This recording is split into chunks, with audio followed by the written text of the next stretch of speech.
अस्सलाम वालेकुम दोस्तों, मैं हूं Haris Mughal web design SEOtips.com की जानिब से और आप सीख रहे हैं PHP MySQL का कोर्स।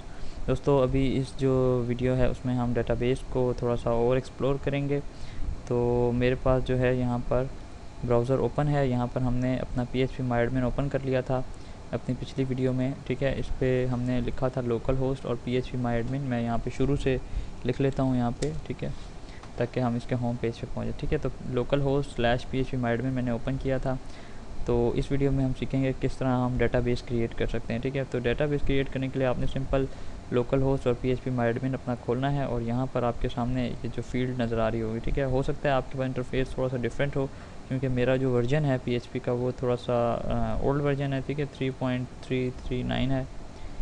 तो आपके पास में भी जो है वो 4 वर्जन आ चुका है, तो वो आपके पास जो आप नया डाउनलोड करेंगे आपके पास लेटेस्ट वर्जन होगा, लेकिन ये कि काम वो बिल्कुल सेम इसी तरह कर रहा होगा। तो हम क्रिएट करते हैं new database.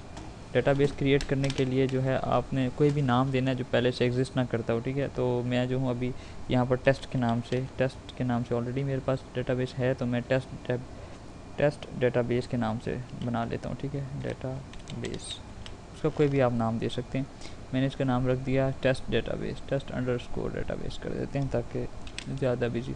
Test underscore database के नाम से मैंने एक डेटाबेस बनाया और ये कोलेशन जो है ऑप्शन इसके अंदर काफ़ी सारे आ रहे हैं, आप इसको कोलेशन रहने देंगे और बाकी किसी चीज़ को आपने नहीं छेड़ना, बस सिर्फ इसको आपने क्रिएट के बटन पे क्लिक करना है तो ये आपका डेटाबेस क्रिएट हो जाएगा, ठीक है। लिखा आ रहा है database test underscore database has been created. तो जब आप डेटाबेस क्रिएट कर लेंगे तो ये आपके पास यहाँ पे शो हो रहा है डेटाबेस, और यहाँ पर वो कह रहा है कि इस डेटाबेस के अंदर कोई टेबल क्रिएट कर लें, ठीक है। डेटाबेस जब तक कि आप उसके अंदर कोई टेबल नहीं क्रिएट कर लेते, डेटाबेस आपका बेकार है, आप उसको यूज़ नहीं कर सकते, ठीक है। क्योंकि डेटाबेस के अंदर फिर टेबल्स बनाए जाते हैं और उन टेबल्स के अंदर फिर हम डाटा सेव करते हैं। तो अब हमने उसके अंदर कोई ना कोई डेटाबेस के अंदर टेबल क्रिएट करना है।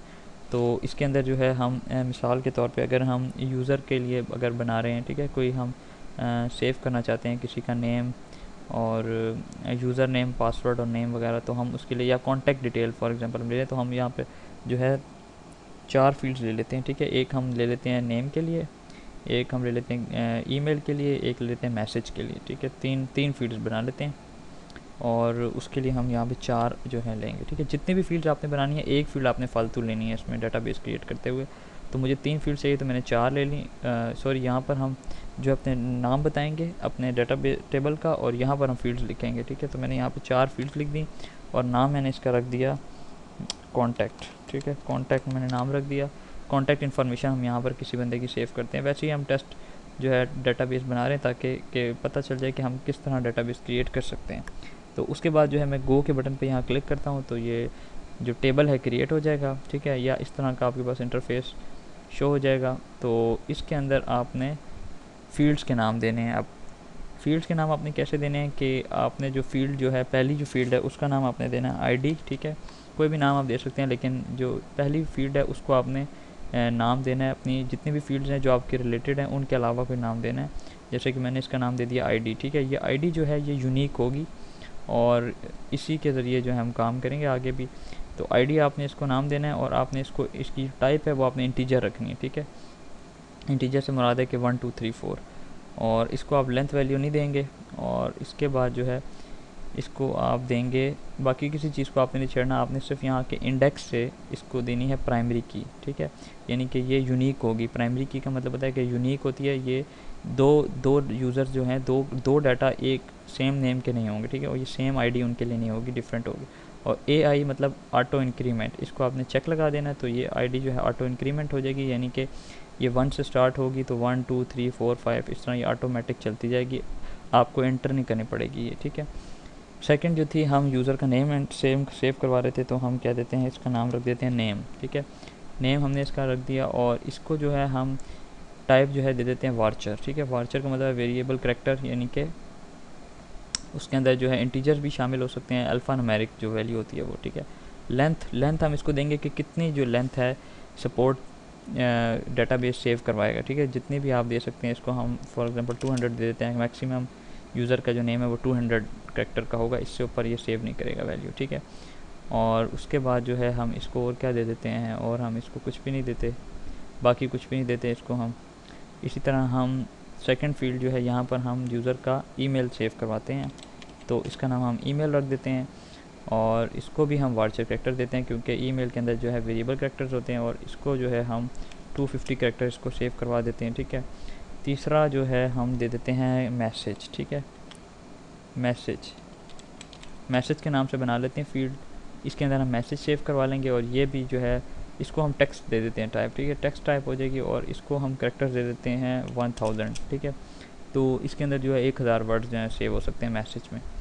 तो ये जो फील्ड्स थी हमने क्रिएट कर ली और बना ली और अब हम इसको जो है सेव के बटन पे क्लिक करेंगे तो ये जो है डेटाबेस आपका टेबल जो है क्रिएट हो जाएगा।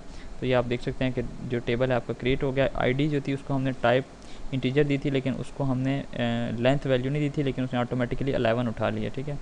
तो ये बहुत हो गया 11 भी। और उसके अलावा नेम जो है वो हमने 200 कैरेक्टर्स तक दिया था वार्चर, और ईमेल भी वार्चर था, और ये आपकी जो थी ये टेक्स्ट था। तो इसके अंदर जो है 1000 तक सेव होंगी जो वैल्यूज़ हैं। तो ये आपका टेबल क्रिएट हो गया। ये इसकी फील्ड्स हैं, आप इसमें यहाँ से एडिट भी कर सकते हैं और इनको ब्राउज़ भी कर सकते हैं। तो अब इनके अंदर अगर आप डाटा इंसर्ट करना चाहते हैं तो इंसर्ट करने के लिए जो है आपके सामने ये ऊपर बटन आ रहा है, ठीक है, इंसर्ट का। तो आप इसके ऊपर क्लिक करेंगे तो आप इसके अंदर जो है वैल्यूज़ इंसर्ट कर सकते हैं, डायरेक्टली इंसर्ट कर सकते हैं, ठीक है।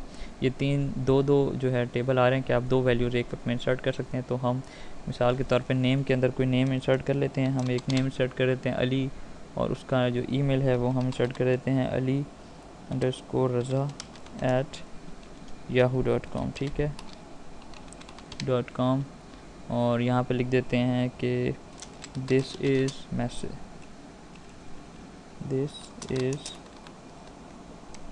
मैसेज, ठीक है, यहाँ पे लिख देते हैं। और आईडी में नहीं दे रहा, आईडी ऑटोमेटिकली वो उठा लेगा, ठीक है, क्योंकि हमने ऑटो इंक्रीमेंट दिया हुआ है। नेम हम दे देते हैं, इसको दे देते हैं हम हारिस, ठीक है, पूरा दे देते हैं हारिस मुगल दे देते हैं। और ईमेल जो है वो हम दे देते हैं इसको mughal.haris@yahoo.com, ठीक है। और यहाँ पर हम देते हैं दिस इज़ एग्जाम्पल